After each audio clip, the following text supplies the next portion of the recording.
नवरंगपुर जिला डेंगागुड़ा भारतमाल रास्तार pickup van और car मध्य धक्का होईछि।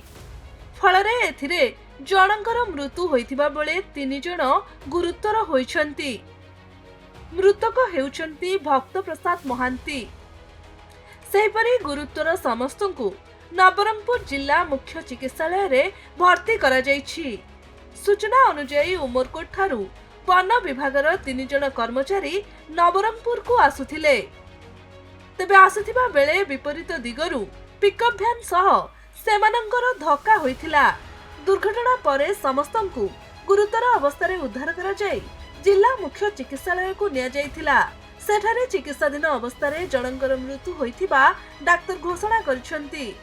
सेहिपरि अन्य 3 जनकर अवस्था एबे गुरुतर रहिछि। आम पाखे 4 जन पेसेंट आसते आरटीआई केसटा रोड ट्राफिक एक्सीडेंट केसटा 2 जन भर से हाड़ फ्रेक्चर थी ऑर्थोपेडिक कंसल्टेशन सकाशे कोरापुट शहीद लक्ष्मण नायक कोरापुट मेडिकल पठेचु।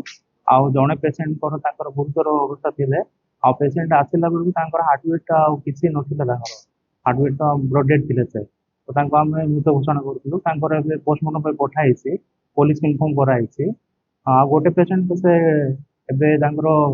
स्टेबल अच्छा टे एक्सरे कला जना पड़े गुरुतर। नवरंगपुर अनिल प्रभात भत्रांक रिपोर्ट खबर ओडिशा।